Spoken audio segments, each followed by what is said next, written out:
The spectacle of an entire church shouting to programmed drums while musicians try and infuse clever chord changes and pop music references into the soundtrack is all too familiar in 2025. They are shouting right through the dismantling of their government, the potential, if not realized, oligarchic coup d'etat here in America.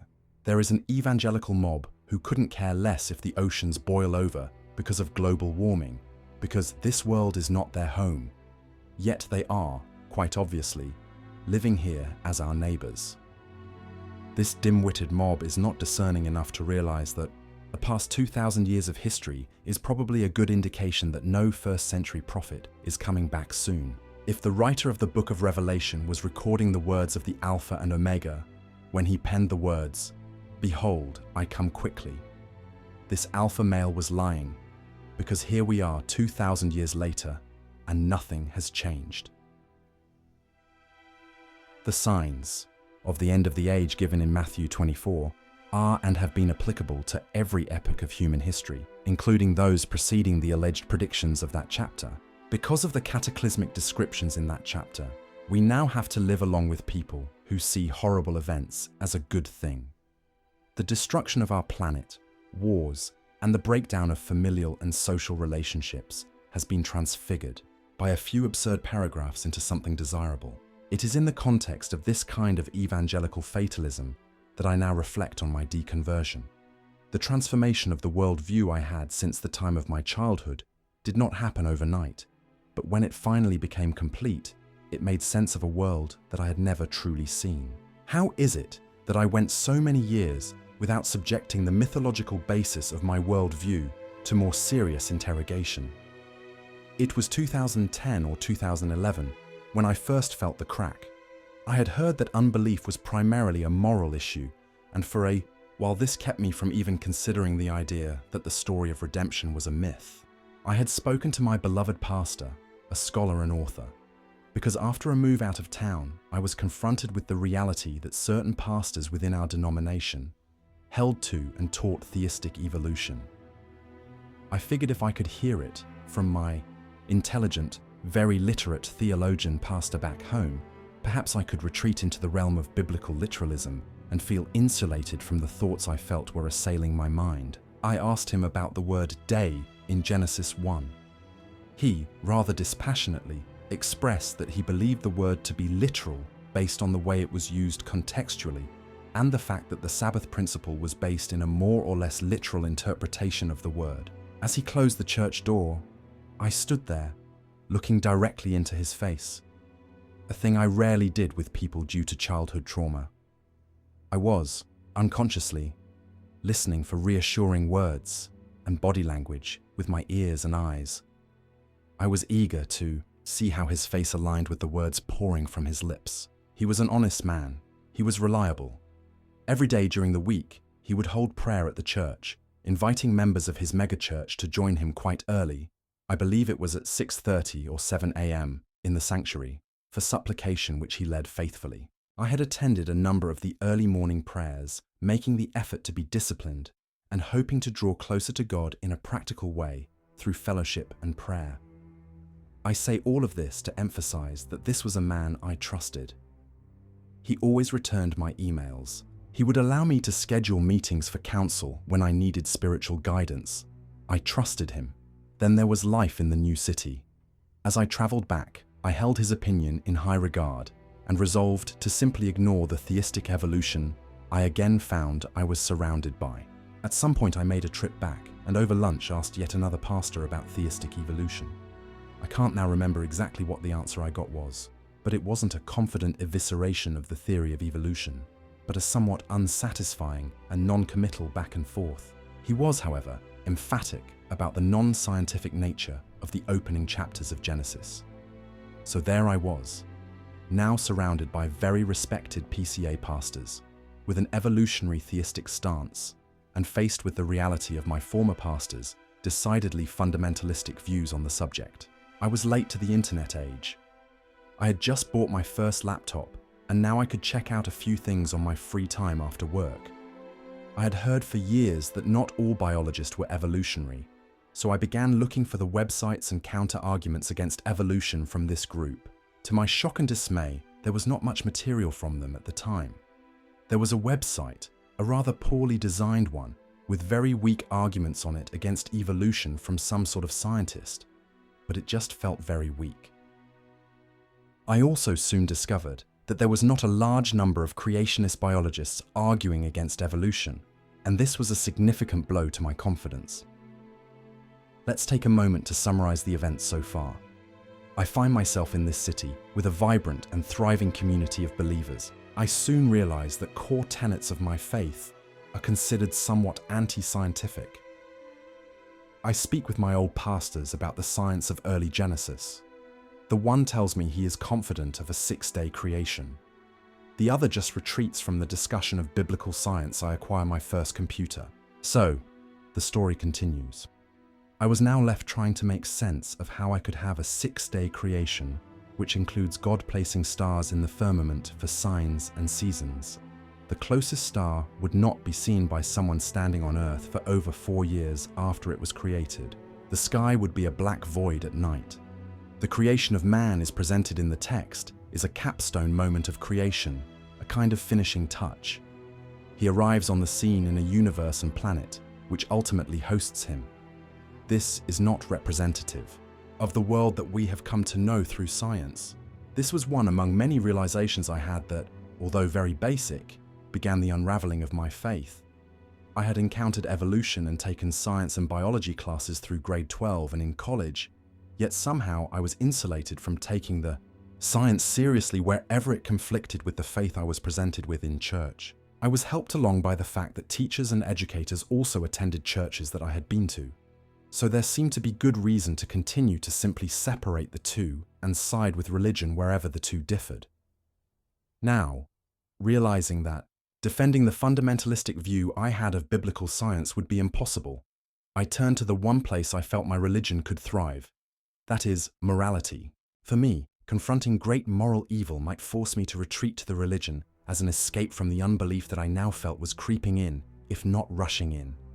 I would force myself to repeatedly look evil in the face and see if I could walk away unfazed. I found the Shoah Foundation's YouTube channel and began to binge-watch Holocaust testimony videos. I was already convinced by my presuppositional stance on morality that the God of Christianity provided me with the only rational basis for a condemnation of the evil that I would be confronting. So this should essentially function as an epistemic fence. I would encounter great evil in the Holocaust, and after seeing just how bad it was, retreat to my Christianity, the only place where this evil could be named as such. To my surprise, after watching every video on the page more or less, I walked away now, unable to pray. Instead of being scared into Christianity, I found myself with lots of unanswered questions. If a God could, in the face of countless prayers being offered up for relief from the suffering, not only ignore them, but have time to answer my prayers about relatively trivial matters, what kind of God is this? I think it was in the face of these real-life stories that the problem of evil became even more pronounced. In other words, the Shoah Foundation's Holocaust videos had the exact opposite effect on me. They caused no retreat. They simply hardened my unbelief. I'd been to countless small groups and watched as people shared requests for prayer regarding things as trivial as friends with pets to life-threatening illnesses. I watched as people withered away, while God, yet again, chose to answer through providence as opposed to miracle. Providence, I found, was a mere euphemism for divine inactivity. Where there wasn't a trace of anything supernatural, the banality of naturalism could be lifted to preternatural through the magic of the word providence. Providence was the rose-colored glasses that would shade the most apparently normal state of affairs, like a man losing the battle to cancer, an otherworldly provision by a benevolent divine father. Now I had to figure my life out. Would I tell anyone? What about my family? Did they need to know what became of my faith? I eventually resolved to share it only with my closest friends, asking them to keep the secret for the time being, because it felt extremely personal, and I wasn't sure exactly how I would proceed. I only knew that I was now an unbeliever, and I would have to figure the rest out as time went on. You see, when you become a believer, you are often welcomed into a community, But apostasy is the exact opposite. There is no great unifying, or perhaps I should say, there wasn't any great unifying factor for unbelievers. I, of course, had not considered the internet as a source for community at that point. I am not certain there was much of a community back then online for people like me. There was also the matter of race. Most people who were atheists, as far as I could see, were not black. I began to feel profoundly alone. I immediately shared my finding with my friend in the faith Albert from Icapod, and to my surprise, he'd beaten me to the punch. He had already apostatized. Albert, a fairly contemplative and somewhat mild-mannered individual, wasn't up in arms over the deception of religion, though. He remained a steadfast listening ear while I poured out my thoughts on religion for hours on end for the next decade. I also told a friend who was still a believer, asking him to please keep the secret. To my dismay and horror, he almost immediately began telling many people about my apostasy. You see, he had, after giving me his word, he'd keep the secret, found himself with an imaginary trolley problem.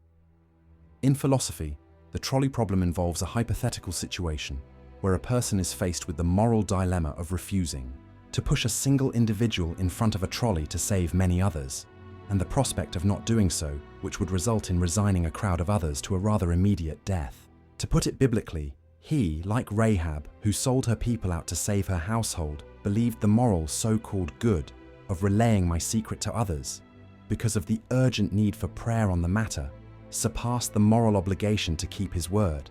As I anticipated, ostracization was immediate and irreversible.